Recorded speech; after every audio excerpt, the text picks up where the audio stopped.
사도행전 4장 23절서부터 31절까지 먼저 한번 읽고 다시 한번 23, 24 읽읍시다. 사도들이 노임에 그 동료에게 가서 제사장들과 장로들의 말을 다 알리니 그들이 듣고 한 마음으로 하나님께 소리를 높여 이르되 대주제여 천지와 바다와 그 가운데 만물을 지은 이시여 종 우리 조상 다윗의 입을 통하여 성령으로 말씀하시기를 어찌하여 열방이 분노하며 족속들이 세상의 군환들이 나서며 관리들이 함께 모여 주와 그리스도를 대적하도다 하신 이로소이다. 과연 헤롯과 본디오 빌라도는 이방인과 이스라엘 백성과 합세하여 하나님께 기름 부으신 거룩한 종 예수를 거슬러 하나님의 권능과 뜻대로 이루시고 계정하신 그것을 행하려고 이성에 모였나이다. 주여 이제도 그들의 위협함을 굽어 보이시옵고 또 종들로 하여금 담대히 하나님의 말씀을 전하게 하여 주시오며 손을 내밀어 병을 낫게 하시옵고 표적과 기사가 거룩한 종 예수의 이름으로 이루어지게 하옵소서 하더라. 빌기를 다음에 모인 곳이 진동하더니 무리가 다 성령에 진만하여 담대히 하나님의 말씀을 전하니라. 아멘. 우리 23절, 24절 한 번만 더 읽읍시다. 사도들이 노임에 그 동료에게 가서 제사장들과 장로들의 말을 다 알리니 그들이 듣고 한 마음으로 하나님께 소리를 높여 이르되 대주제여 천지와 바다와 그 가운데 만물을 지은 이시여. 아멘. 자, 설교자로서 저에 대한 이야기를 먼저 좀 잠깐, 제가 종종 하는 이야기지만 저는 설교자로서 하나님의 말씀이 진리인 것을 믿습니다. 또 그것을 전파하고 가르침을 통해서 하나님은 인생들을 살리고 변화시키고 새롭게 하신다는 그 하나님의 말씀의 능력도 믿고 있습니다. 그러나 그럼에도 왜 성경이 이것을 전도의 미련함이다라고 표현하는지도 제가 자주 경험하게 됩니다. 고린도전서 1장 21절에 보면 하나님이 지혜에 있어서는 이 세상이 자기 지혜로 하나님을 알지 못하므로 하나님께서 전도에 미련한 것으로 믿는 자들을 구원하시기를 기뻐하셨도다. 전도의 미련함이라고 표현하는데 정말로 제 마음에서는 이 복된 말씀, 이 능력의 말씀을 제가 온전히 선포하고 들려줌으로 죄인은 구원을 받고 하나님의 사람들이 되고 또 이 복음이 우리 속사람의 모든 것을 고쳐서 정말 하나님의 뜻대로 그렇게 살기를 사는 모습을 보고 싶은데 실상은 매번 참석하는 예배의 한 순서를 담당하는 것 같고 그것도 빨리 찬양도 괜찮고 다 좋고 식사도 이제 모여서 하고 그러는데 우리가 이렇게 나오면 견뎌야 될 가장 어려운 순서를 담당하는 그런 사람으로 있는 것은 아닌가 이런 마음도 들고 성도들이 정말 변하여 새 사람 되고 하나님을 사랑하고 또 이런 것들 가운데 참된 모든 성도의 삶 가운데 참 성도다운 열매가 나타나기를 바라지만 제가 이렇게 종종 지켜보면 실상은 예배에 참석하기도 어려워하는 이들이 있고 심령은 점점 굳어져 가는 것 같고 제가 여러분들을 이제 올해 우리 자매님들도 1년이 넘었다 그러는데 길게 보신 분들은 저하고 이제 8년이 넘게 9년째로 접어가는데 오히려 처음 봤을 때가 더 신앙의 순수함이 있고 오히려 더 그때가 더 성도답지 않았나 싶은 생각도 들 정도로 마음이 좀 어렵습니다. 성도들은 예배 시간에 집중하지 못하고 우리 은선동도 오늘 기도했지만 졸지도 말게 해달라고 기도를 했는데 조는 일들도 흔하지 않는 일이 아니고 그럴 때마다 저는 어쩔 수 없이 그런 생각을 하게 돼요. 난 도대체 여기서 뭘 하고 있는 것이지? 이렇게 하는 게 맞는 건가? 이런 마음이 들 때면 정말로 제가 큰 바위에 깔려본 적은 없지만 큰 바위가 몸을 누르는 것 같이 마음이 무겁고 답답하기만 합니다.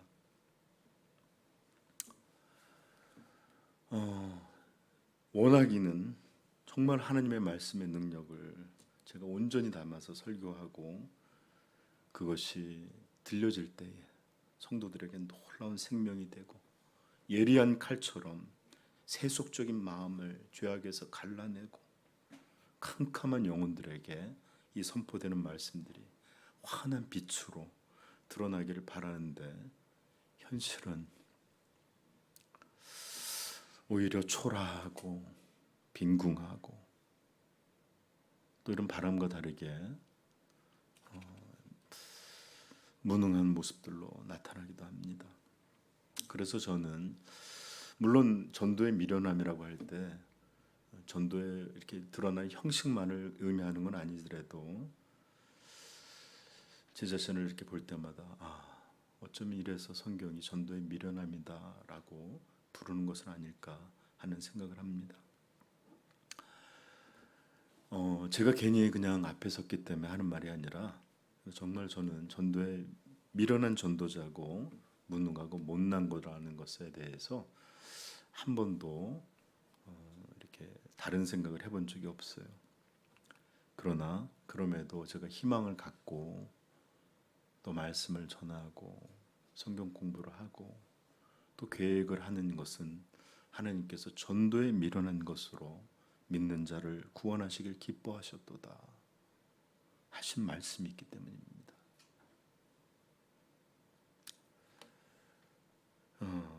제가 좀 웃긴 얘기를 한번 할게요. 제가 너무 마음이 속상해서 챗GPT한테 물어봤어요. 나를 좀 이럴 때 내가 어떻게 위로를 받으면 좋을까? 나를 위로해 줄 수 있을까? 그렇게 써놨더니 저희가 목사님인 줄 알아갖고 목사님 그런 걸 묻는 목사님 하나님의 말씀은 우리가 보이지 않고 들리지 않고 확인되지 않아도 하나님께서 역사하고 계심을 먼저 신뢰하고 믿을 수 있기를 바랍니다. 이렇게 써놨더라고요. 그래요. 진실로 눈에 보이지 않더라도 하나님 말씀 능력이 있어서 하나님은 살아계셔서 오늘도 그분의 이렇게 들려주는 말씀 속에서 일하고 계심을 우리가 전부 믿으십시다. 네. 정말이에요. 사역자는 초라하고 설교자는 미련할지라도 하나님은 우리 성도들을 긍휼히 여겨주셔서 미련한 설교밖에 할 수 없는 전도자이지만 이 설교를 통해서도 하나님이 여러분들을 성도로 그리고 하나님을 영화롭게 하는 자들로 변화시켜 주실 줄 믿습니다. 자, 오늘 우리가 읽은 이 내용은 교회가 기도하고 있는 내용들을 담고 있습니다. 그래서 오늘 2주에 걸쳐 저는 이 말씀을 통해서 기도란 무엇인지 조금 더 정확히 얘기하면 기도한다는 것은 어떤 의미인지 또 그리고 참된 기도에는 어떤 특성들을 갖고 있는지를 여러분한테 전함으로 하나님이 기도라는 것이 기도한다는 것이 하나님을 믿고 섬기는 가장 중요한 신앙의 한 형태이자 또 신앙 고백이라는 것을 여러분들에게 좀 납득시켜 드릴 수 있기를 소망하고 있습니다. 그래서 여러분들 이 기도하는 교회의 모습을 통해서 신앙의 아주 중요한 한 형태인 이 기도가 왜 그렇게 중요하게 불리는지를 좀 더 배울 수 있기를 축복해요. 자, 우리는 지금까지 법정에서 사내들린 공회라고 하는 이 법정에서 사도들을 핍박하던 이런 사람들의 모습을 보아왔습니다. 그들은 범죄를 저지른 것도 아니었어요. 사회를 혼란케 했거나 무슨 잘못을 했거나 이런 것들이 아니었습니다. 그저 이들이 여기 잡혀와서 이 법정에 쓴 것은 우리 여기 보시면 우리가 읽은 부분 안보를 보면 이표적으로 병 나은 사람은 40여 세나 되더라. 그래서 이 안진뱅이 거지가 나이가 한 40 중반 정도가 되는 그런 사람이라는 걸 드러났는데 태어나면서부터 40여 년간 한 번도 걷지 못하고 그래서 누군가의 동정으로 구걸로만 살 수밖에 없던 이 거지를 영광의 예수 그리스도의 이름으로 완전히 낫게 한 이 사건 때문에 지금 그들은 잡혀왔고 신문을 받고 핍박을 받고 있었던 것입니다.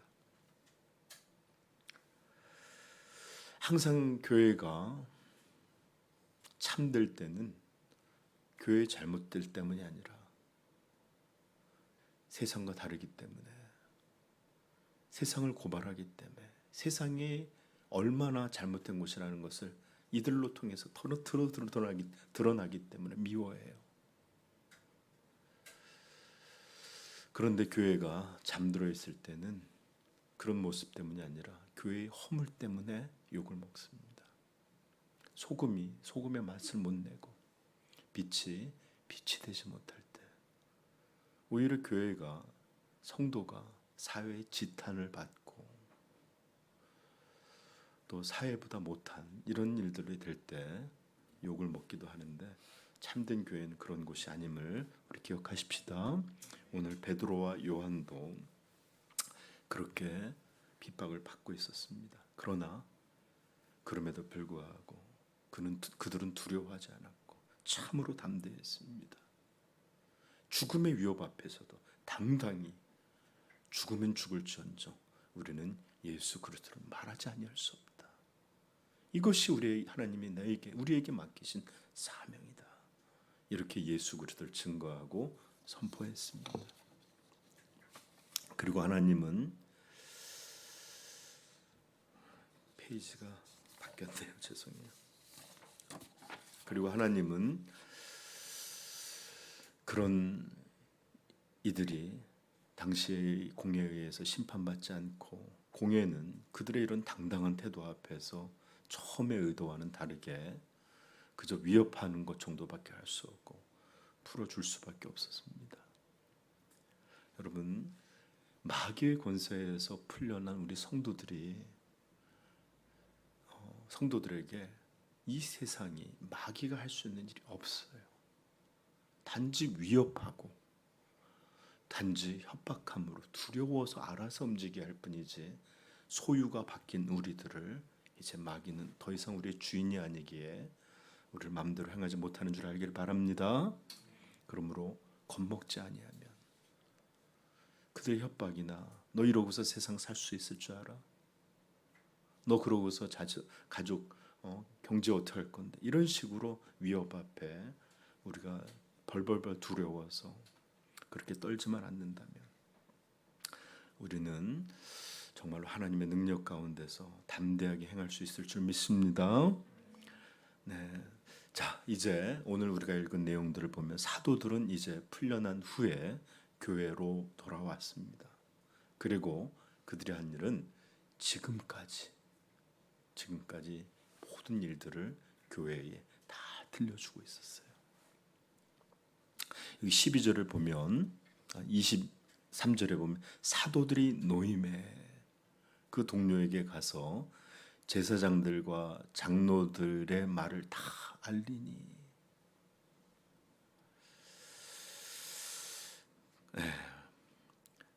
자, 그 이야기를 들은 교회의 반응은 어땠을까요? 자, 여기 보시면 이렇게 나옵니다. 24절 시작, 같이 읽읍시다. 시작. 그들이 듣고 한 마음으로 하나님께 소리를 높여 이르되 대주제여 천지와 바다와 그 가운데 만물을 지은 이시여. 여기 보면 한 마음으로 하나님께 소리를 높였다 그랬죠? 이게 뭔 뜻일까요? 기도했다는 뜻입니다. 그리고 여기 보면 이렇게 하여 주옵소서 저렇게 하여 주옵소서 온 교회가 하나님 앞에 소리를 높여서 기도했다는 것입니다. 그러므로 우리는 오늘은 23절 24절의 말씀을 통해 기도가 무엇인지를 배우고 다음 주에는 또 기도의 참된 요소들에 대해서 우리 2주에 걸쳐서 배워보도록 하겠습니다. 자, 이제 기도가 무엇인지 좀 배워볼 텐데 저 좀 볼까요? 여러분 혹시 생각해 보신 적이 있습니까? 기도한다는 것이란 무엇일까? 우리는 왜 기도하는 것일까? 기도란 과연 뭐지? 은하가 대답해 볼까? 서희야, 기도가 뭘까요? 나중에 부모님들한테 물어봐. 자, 아마 이런 질문을 받으면 우리가 정의나 아니면 어떤 본질적인 질문을 받으면 누구나 쉽게 대답하지 못해요. 지난번에도 신앙이란 무엇이냐 이런 얘기를 들으면 참 대답하기 어려워요. 근데 여러분, 많은 이들에게 기도란 이런 것이 어떤 절대자에게, 우리는 하나님이라 부르는 그 절대자에게 자신이 원하는 것, 자신이 소원하는 것을 비는 것, 이것을 막연히 기도라고 생각을 합니다. 제가 전에도 한번 말씀드린 적이 있는데 우리 축구 선수 박지성 알죠? 우리나라에서 손흥민 이전에 거의 유일한 프리미어 리그에서 가장 유명한 사람이었는데, 그 사람의 이름이 박지성이 된 이유는 그의 어머니가 자식이 없었는데 100일간 아주 지성으로 열심히 기도했대요. 그리고 그 덕분 때문인지 아기를 임신하고 낳는데 이거는 지성 기도를 했기 때문이다. 그래서 이름을 박지성이라고 그렇게 이름을 붙였다고 하네요. 여러분, 우리 지성이면 감춘다라는 말이 있어요. 뭘까요 이게? 최고의 노력을 담아서 마음을 정성을 담아서 소원을 빌고 그러다 보면 하늘이 감동해서 기도가 응답되고 허락된다, 이런 뜻이에요. 그래서 아마 박지성 어머니도 이 지성기도 하나님이라게 아니라 그 이제 천지신명이 아니면 부처님이 이렇게 응답해 주셨다, 그래서 지성으로 줬는데, 이렇게 많은 이들에게 기도란 소원을 비는 것이며 또 마음의 소원을 얻는 수단이 되는 것을 기도라고 여기고 있는 것이에요. 그런가 하면 우리 교회를 조금 오래 다녔던 사람이거나 교회에 속해 있던 사람은 기도가 뭐죠? 그러면 영적 호흡입니다. 조금 더 수준이 있다면 하나님과의 교제입니다. 이런 말을 하기도 할 텐데, 이렇게 말하면 그 뉘앙스상 이게 잘못된 건가 이렇게 생각할 수도 있겠지만 전혀 그렇지 않아요. 정말 온전한 말씀이고 진리이고 맞는 말입니다. 다만 그렇게 말하는 그 대답의 진정한 의미를 잘 알지 못하고 우리가 무릎을 이렇게 톡 치면 탁 올라오듯이 조건반사적으로 질문하면 그냥 입에서 툭 튀어나오는 이런 대답처럼만 알고 있는 것, 이것이 잘못이라면 아마 잘못일 거예요. 자, 그래서 오늘은 본문에 기도가 뭐라고 하는 어떤 기능적인 요소보다는 기도가 갖고 있는 본질적인 의미, 이것들에 대해서 오늘 우리가 배워보려고 합니다. 네. 자, 먼저 교회에는 이런 일들이 이렇게 있던 서사를 다 듣고서 한 마음으로 기도하고 있는데, 제가 여기서 잠깐 엉뚱한 얘기인데, 제가 토론토에서 신학교를 다녔는데 한 교수님이 이제 왜냐하면 아프리카 출신도 있고 남미 사람도 있고 아시아계 우리도 있고 그런데 오늘은 한국식 기도를 한번 해보자. 이런 얘기를 하는 거예요.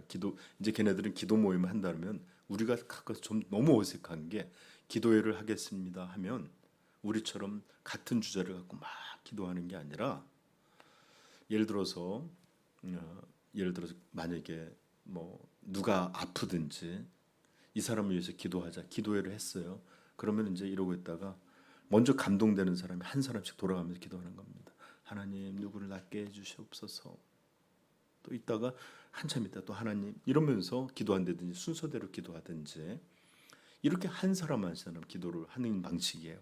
근데 이제 한국식으로 하자면서 한 주제를 놓고 한꺼번에 우리가 소리를 높여서 통성기도를 얘기하는 거예요. 한꺼번에 우리 힘있게 한번 기도해보자. 그랬더니 어떤 학생이 딱 들더니 걔 이름이 뭐였더라? 매튜였나? 아주 잘난 척하는 젊은 애가 있어.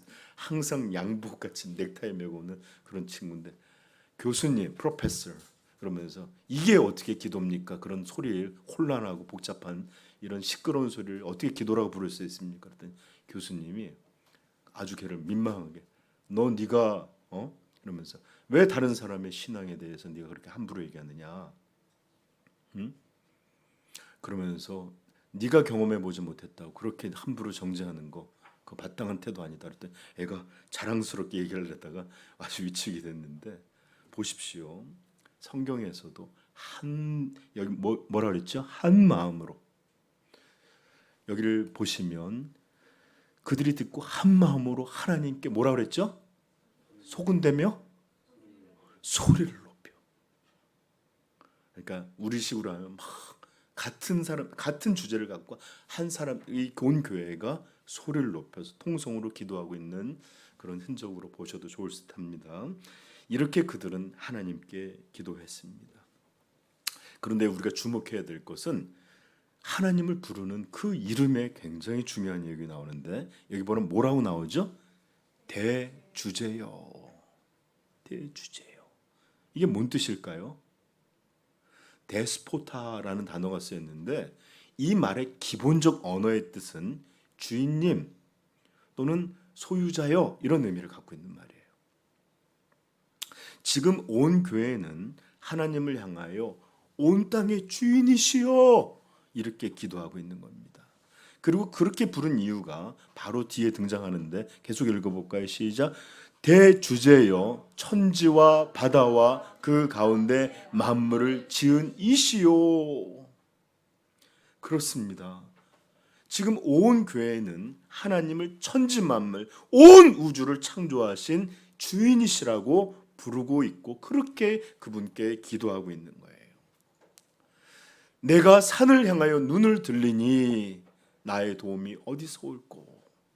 나의 도움은 천지를 지으신 여호와께로다. 이 고백하고 있는 겁니다. 물론 성경에서는 하나님을 그들의 주인이라고는 데스포스, 소유주라는 의미에서 부르기도 하지만 또 그분을 이 의미 안에는 또 세상을 주관하여 다스리시는 분으로 표현하기도 하는데 이것이 이렇게 항상 구분되어서 표현되기는 하지만 완전히 구별되어서 사용하고 있지는 않아요. 꼭 주인이라고 부를 때는 그분의 주권됨, 주인의 권리를 표현하기도 하고 주권을 말할 때에도 온 땅의 주인으로서 이런 것들이 성경이 따로 표현하기도 하지만 이 두 개는 분리된 어떤 것이 아니라 동전에 예를 들어서 주인인데 집주인이에요. 방배. 그래서 우리 서울에서 제일 무서운 동네가 방배동이래잖아요. 방배동. 아재 미안합니다. 이렇게 주인이 그냥 소유주인 것만 아니라 그 집에 대해서 주권을 행사할 수 있는 사람이에요. 그래서 성경은 어떤 때는 주인으로 어떤 때는 주권자로 표현하긴 하지만 이 두 개가 분리되지 않고 하나로 연결되어 있음을 여러분 기억하십시오. 그래서인지 데스포스는 실생활에서도 사용됐는데 노예가 주인을 부를 때 데스포스 이렇게 표현해요. 이거 뭔 뜻일까요? 주인님 이렇게 표현하는데 주인이라고 할 때는 단지 자기의 소유주만 아니라 이 종을 마음대로 부릴 수 있는 주권자의 의미도 있는 것을 잘 아시겠죠? 그러므로 대부분의 영어 성경은 이게 원뜻이 소유주로 말하는 언어나 마스터라는 의미로 번역해 놓지 않고 이 대주제어를 전부 servant lord 그러니까 통치하시는 주여라고 기록하고 있어요. 그러므로 우리는 하나님을 대주제어라고 부르는 이것이 곧 하나님께서 온 우주 만물을 창조하신 주인이시며 이 우주 만물을 자신의 뜻대로 주관하시고 통치하시고 행하시는 주권자임을 드러내고 나타내는 말이라는 것을 여러분 알게 되기를 바라요. 자, 이렇게 길게 하면 어떤 이들은 아니 도대체 설교를 언제 끝내시려고 이 한 단어를 이렇게 길게 설교하시나 설명하시나 하시는 분도 있겠지만 제가 그 단어를 설명하는 아주 중요한 이유가 있어요. 제가 이렇게 시간을 드리는 이유는 바로 여기에 기도가 무엇인지를 기도한다는 게 무엇인지 기도가 무엇인지를 보여주는 중요한 내용이 담겨 있기 때문입니다. 그래요. 하나님을 온 우주의 창조주이시며 창조주이십니다. 왜냐하면 하나님은 거대한 이 우주, 은하와 은하군과 이런 놀라운 큰 거시 세계를 창조하셨을 뿐만 아니라 이 땅에 있는 가장 작은 미생물 뿐만 아니라 우리가 퀀텀, 양자세계라고 부르는 그 작은 세계까지도 모두 설계하시고 만드시고 있게 하신 그런 창조주이신 것을 우리는 기억해야 합니다. 그러므로 이 땅에 존재하는 모든 것은 주인께 속해 있는, 그리고 그분을 하나님을 주인이라고 부를 수밖에 없는 우리 하나님의 것임을 여러분 기억할 수 있길 바라요. 그런데 인간들은 다들 하나님의 이런 주권됨을 거부하고 자기가 주인 행사하죠. 내 인생은 내 것이에요. 내 가정도 내 것이에요. 내 자녀도 내 것이에요. 내 소유도 내 것이에요. 이 시간 내 것이에요. 다 자기 거예요. 주인의 뜻대로 상관없어요. 내 뜻이 중요합니다. 그 필요하다면 성경의 이야기까지 들어올 수도 있어요. 그러나 성경은 언제나 우리에게 하나님이 우리의 주권자요 왕이시요, 우리는 우리 인생의 가장 중요한 것, 가장 작은 것에서부터 가장 모든 큰 것까지 하나님의 뜻에 부합하게 살아가는 것, 그의 명령을 따라 살아가는 것이 성도의 삶이고, 하나님의 나라가 뭐라 그랬죠? 하나님의 통치라고 그랬죠? 그 통치를 받아 사는 게 하나님 나라의 백성이다 라고 가르쳐줘요. 하나님은 자신의 것들에 대해서 소유주만이 아니라 완전하고 철저한 주권을 행사하시는데, 그 주권은 정말로 철저한 주권입니다. 그 주권은 우주보다 거대하며 이 세상에 있는 가장 작은 것들도 다 포함할 만큼 섬세합니다. 마태복음을 한번 찾아볼까요? 마태복음 10장.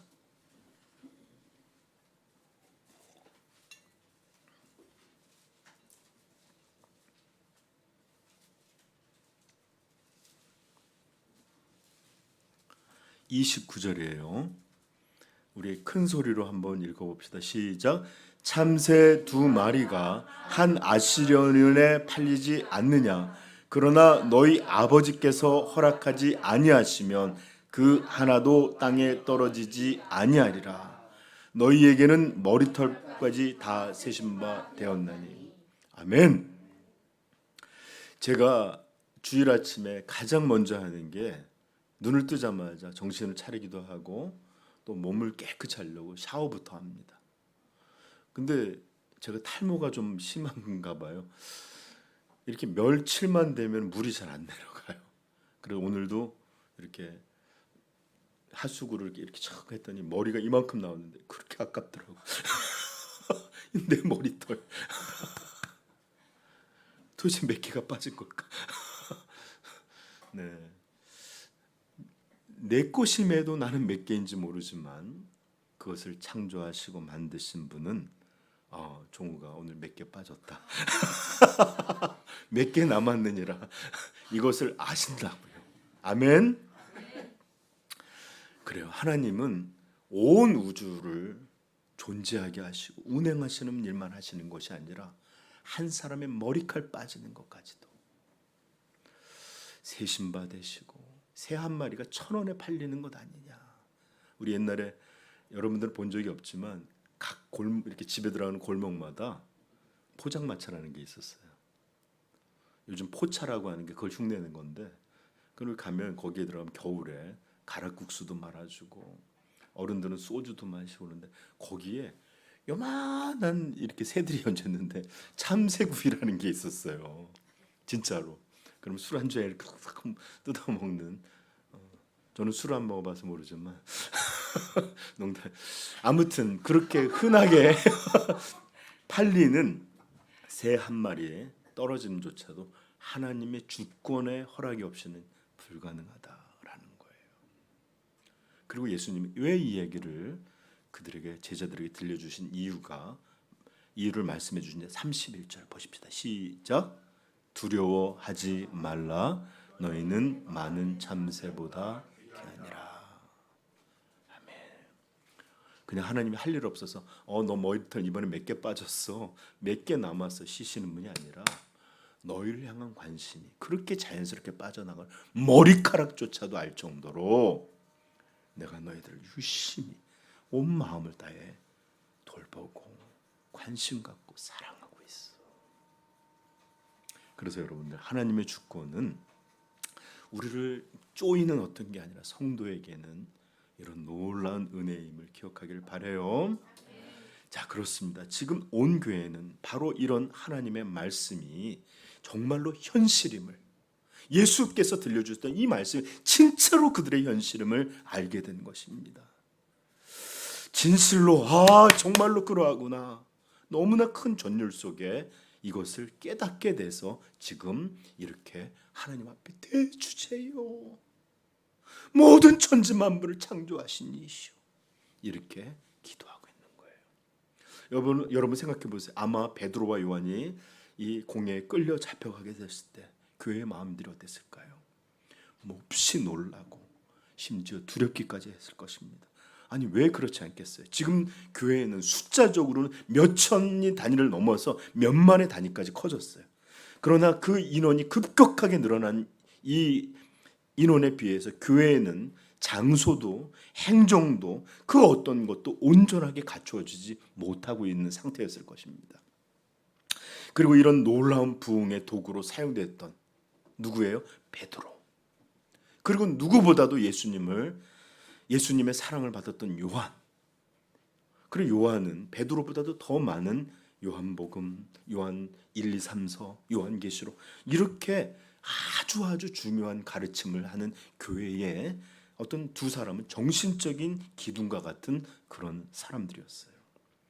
그런데 이들이 다 잡혀갔고, 또 공회는 자신의 선생님, 아니 자신의 구원자를 십자가에 못 박았던 그런 전례를 가진 무시무시한 권력의 야욕을 가진 집단임을 그들은 알고 있었어요. 그러니 어찌 두려워하지 않을 수 있겠어요? 그렇죠? 좀 비교할 수는 없지만 잠깐 제 얘기를 하자면, 지난 봄 제가 교통사고를 당했죠. 그런데 여러분 생각해 보세요. 제가 그 당시에 6주간, 지금도 저는 이렇게 팔을 편하게 못 듣는데 그때 부상을 당한 것이 아니라, 만약에 그때 제가 즉사했다면, 또는 부상을 입고서 응급실에 왔지만 결국은 회복하지 못하고 그때 죽었더라면, 죽게 됐다면, 한번 생각해 보십시오. 오늘 우리 삼위영광교회라는 이 교회의 모습은 어떤 모습을 하고 있을까요? 지금도 너무 연약하고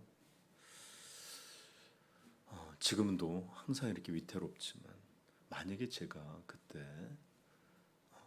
살지 못하고 죽게 되었더라면 현재의 모습이 어떨까 생각해 보면 참 걱정이 되기도 합니다. 물론 저는 하나님의 참된 교회가 한 사람에 의해서 좌우되지 않음을 알아요. 믿어요. 그러나 지상의 교회는 그렇지 못할 때가 있어요. 제가 보니까 사람들이 서로 갈등해서 교회가 깨지기도 하고, 또 목사와 맞지 않아서 떠나기도 하고, 여러 가지 이유들로 이렇게 깨어지는 교회들 참 많이 봤어요. 심지어 코로나 때는 망원동의 어떤 길을 거기 교회의 길이라고 부를 정도로 정말 많은 교회가 있었는데 어떤 목사님이 딱 2개 남았어요. 다 문을 닫았어요. 그러더라고요. 그 길만 7, 8개가 있었는데 2개 남았답니다. 그래서 지상의 교회들은 이렇게 사라지기도 하고 깨지기도 하지만 절대로 하나님의 참된 영적 교회는 흔들리지도 않고 부서지지도 않는 줄 믿기를 바라요. 예수님 말씀했잖아요. 내가 내 교회를 세우리니 음부의 권세가 이기지 못하리라. 그러나 아마 지상에 있는 삼위영광교회는 이름이 없어지고 어쩌면 여러분들은 지금 딴 교회 다니고 있었을지도 몰라요. 자, 이와 같이 이렇게 교회의 2기둥이었던 2사람이 끌려간 사건은 이 초대교회의 큰 위기감과 걱정, 두려움을 만들었을 것입니다. 그리고 또 사람의 염려라는 것은 현실이 있기 때문에 있는 게 아니라 사람이 생각하는 존재이기 때문에 더 그렇게 되는데 이것이 도화선이 되어서 이제 막 성장한, 이제 막 태어난 이런 교회들 향해서 박해가 오는 것은 아닐까. 이 베드로와 요한을 빌미로 이제 이 교회를 향한 압박이 몰려오는 것은 아닐까.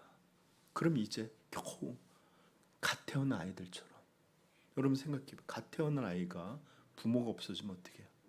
그런 것처럼 이들의 미래는 어떻게 되는 것일까? 이런 불안으로 아마 숨죽이고 그렇게 질식할 정도의 그런 위기감 같은 것들이 교회에 있었을 것이에요. 그런데 이들이 풀려났고 또 성령께서 얼마나 자신들을 담대함과 지혜와 용기를 주셨는지, 이건 자기 자랑을 하려는 게 아니었을 거예요. 그들은 하나님께서 어떻게 우리 자신들의 마음을 담대하게 하셔서 그렇게 증거하게 하셨는지, 또 그런 일들로 말미암아 그 무서운 공예가 자신들을 풀어줄 수밖에 없는 이런 이야기들을 교회에 들려줬을 때 교회의 반응은 어땠을까요? 바로 이겁니다. 온 교회가 정말로 하나님이야말로 온 세상의 창조주요 주인이시요 만물을 주관하시고 다스리고 통치하시는 그런 하나님이시구나 라고 고백할 수밖에 없었을 것입니다. 진정으로 예수님이 우리에게 들려주셨듯이 우리의 머리털까지도 세시는 하나님이시는구나.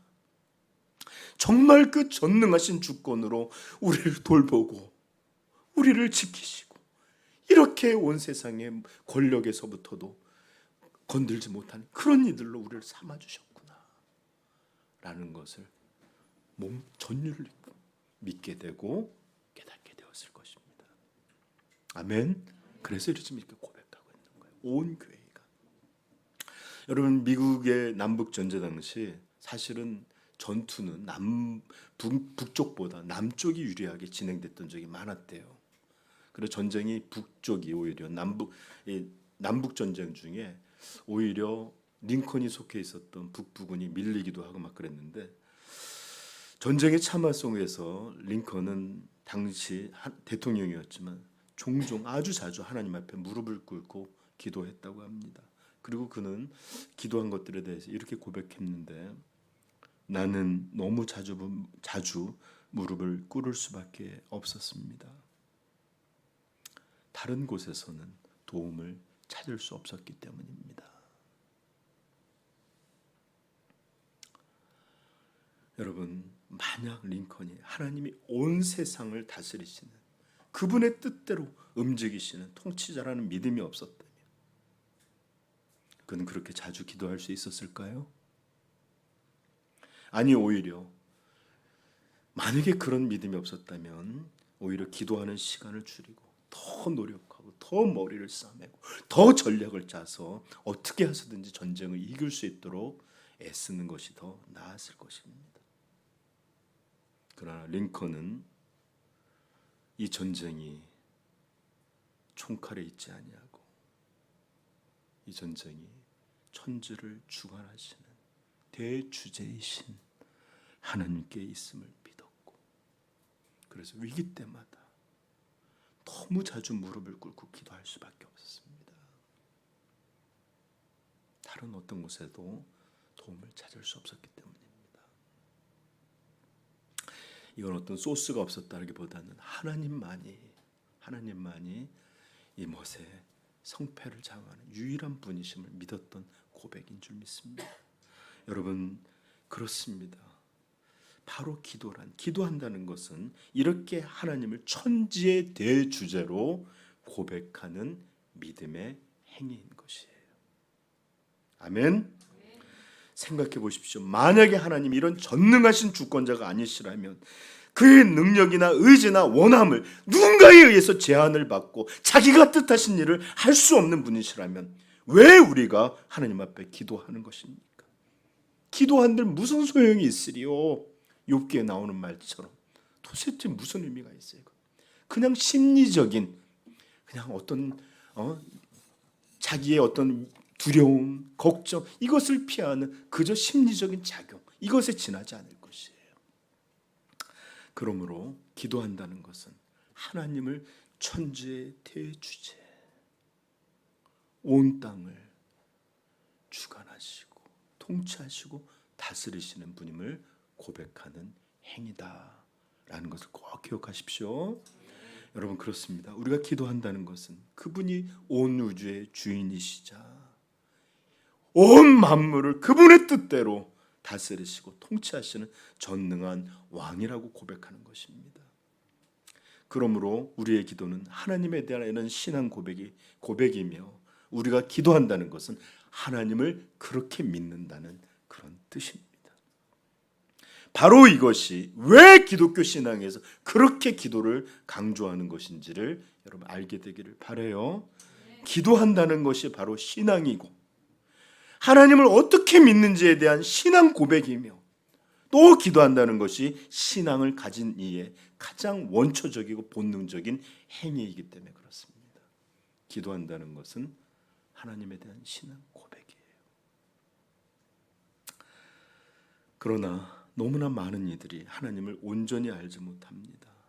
그래서 입술로는 하나님을 대주제요 아니면 또는 왕이시여 고백한다 할지라도 또는 유일한 주권자라고 말하면서도 그들의 입술과는 다르게 그들의 진짜 마음 여기에서는 그래 돈이 있어야 살지 힘없는 자가 어떻게 살겠어 적어도 지식과 학력이 있어야지 이런 것들로 세상이 움직여지고 다스려지고 그렇게 된다고 마음으로는 그렇게 고백하고 살아갑니다. 어떻게 하냐고요? 그들이 대부분의 시간에 공을 들이는 걸 보십시오. 그들이 고민하고 걱정하고 그렇게 하는 것들을 우리 한번 살펴봅시다. 우리가 하는 것들을. 그러므로 우리의 마음은 진짜 세상을 누가 어떤 것이 주관하시는지를 스스로 고백하는 그런 기간이에요. 그래서 우리는 왜 우리가 기도하기를 그렇게 등한시하고 왜 소중히 여기지 못하는지도 알게 되는데 현대 교인들 대부분은 신앙은 하나님은 이 교회라는 이 작은 건물 안에 갇혀 있기 때문에 그렇습니다.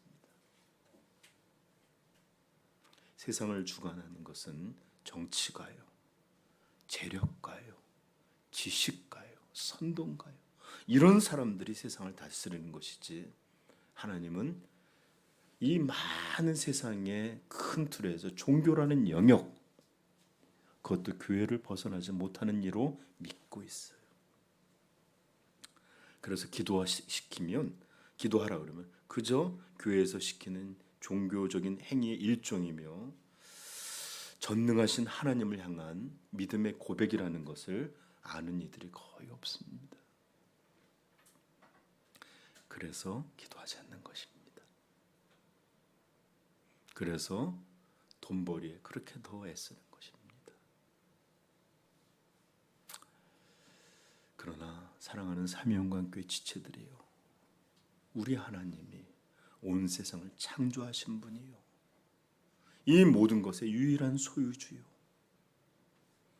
그분이 만드신 이 세상을 그분이 다스리고 통치하시는 유일한 주권자이시며 지금 초대교회 온 성도가 대주제여라고 부르는 그 하나님이 우리의 하나님인 것을 바로 알게 되기를 축복합니다. 이것은 지식의 문제가 아니에요. 대주제여라는 이름을 알고 그 뜻이 무엇인지를 안다 할지라도 정말로 하나님의 은혜 가운데 진리가 우리 가운데 부서진 바, 쏟아진 바 돼야만 그것을 알게 되고 깨닫게 되는 줄 믿습니다. 자, 그러므로 우리가 기도한다는 것은, 이렇게 온 성도가 그분의 이름을 부른다는 것은 바로 하나님을 이런 주권자로, 대주자로 고백하는 가장 원초적인 믿음의 행위이며, 또 우리가 기도한다는 것은 그렇게 성경이 강조하는 위대하신 하나님의 주권을 우리가 믿음으로 고백하는 것임을 깨닫게 되기를 알기를 바라요. 그리고 또 우리가 기도한다는 것은, 아니 우리가 기도하지 않는다는 것은 하나님을 그런 권능도 권위도 능력도 없는, 즉 온 우주의 주권자가 아닌 그저 허접한 신으로 믿고 있음을 또 고백하고 있다는 것도 여러분 알게 되기를 바랍니다. 사랑하는 성도요, 사랑하는 성도요, 여러분은 하나님이 이렇게 위대하신 놀라운 대주제이심을 믿고 계십니까? 우리가 기도한다는 것이 바로 그 믿음을 고백하는 그런 것이고, 우리가 기도의 자리로 나아간다는 것이 바로 하나님을 향한 이 믿음을 알게 되는 것이다 라는 것을 기억하십시오. 여러분, 우리 여름 성경학교 때 너무나 교만했던 느부갓네살 이야기를 알고 있을 것입니다. 그는 하나님이 말씀하셨어요. 내가 너를 쓰러 세상을 심판하리라. 그래서 이스라엘을 치는 도구로, 그 다음에 모든 열방을 심판하시는 하나님의 도구로 이 제국을 형성하게 됐는데, 어느 날 그가 옛날에 고대 세계의 미스터리 8대 미스터리 하나인 하늘궁정이라는 곳이 있었대요. 바벨론에.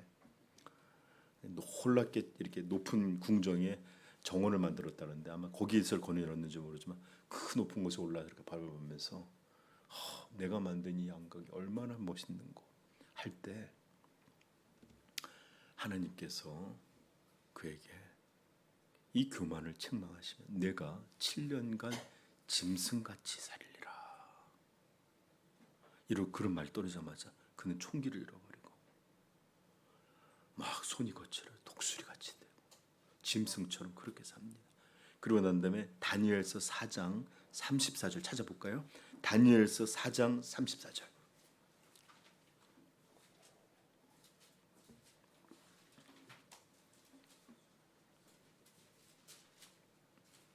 (35절까지) 그 기한이 다 찼어요. 이제 다니엘서는 구약에 나옵니다. 구약에 선지서들 보면 이사야, 예레미야 이렇게, 그리고 에스겔, 다니엘 이렇게 되고 있으니까 다니엘 한번 찾아볼까요? 4장이라고 그랬습니다. 4장 34절 35절 읽겠습니다. 시작. 그 기한이 참에 나 느부갓네살이 하늘을 우러러 보았더니 내 총명이 다시 내게로 돌아온지라.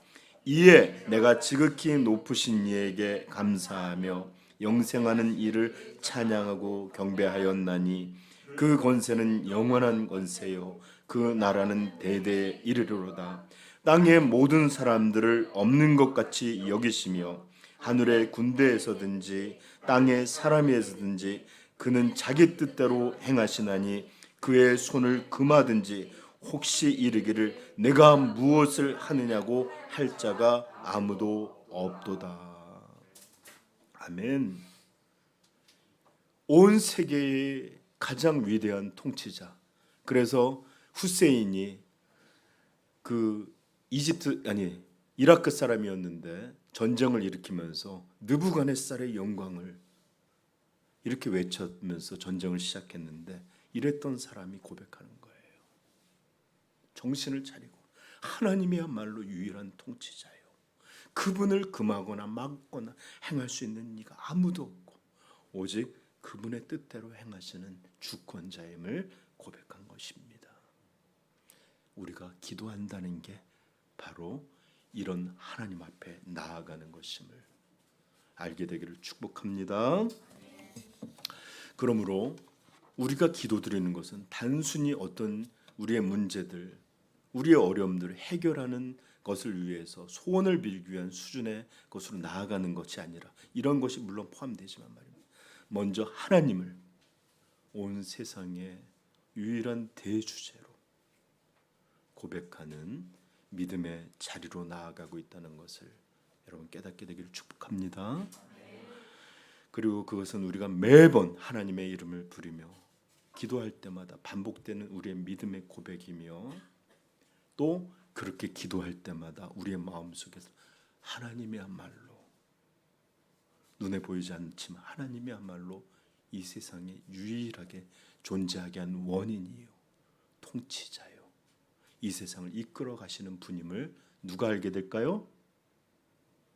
이렇게 대주제로 고백하며 나아가는 이 사람들이 계속 이런 믿음을 얻게 되는 줄 믿습니다.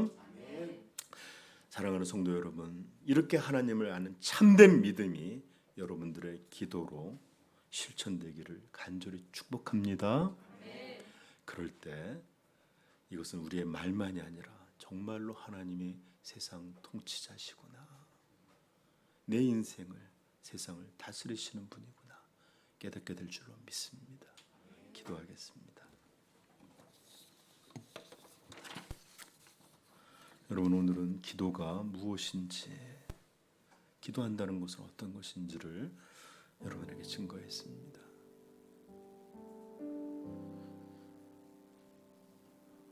지금도 마찬가지예요. 우리가 하나님 앞에 이렇게 기도하는 것은 그분이 행하실 수 있기 때문입니다. 그분이 모든 만물을 다스리기 때문입니다. 이런 믿음을 갖지 않고 여러분들 기도할 수 없고 기도한들 그것은 그저 심리적인 작용일 거예요. 그러므로 이 시간에 우리가 누구에게 이름을 부르고 있다는 것을 기억하십시다. 그는 우리는 대주제이신 유일한 왕이요 통치자에게 지금 그분의 이름을 부르고 있음을 기억하시고 또 하나님 이것을 깨닫게 해주시고 믿게 하여 주시고 기도할 때마다 하나님이 이런 것을 알게 하실 뿐만 아니라 또 하나님이 통치하시는 이런 것들의 복을 내가 누리게 하여 주옵소서. 우리 같이 기도하겠습니다.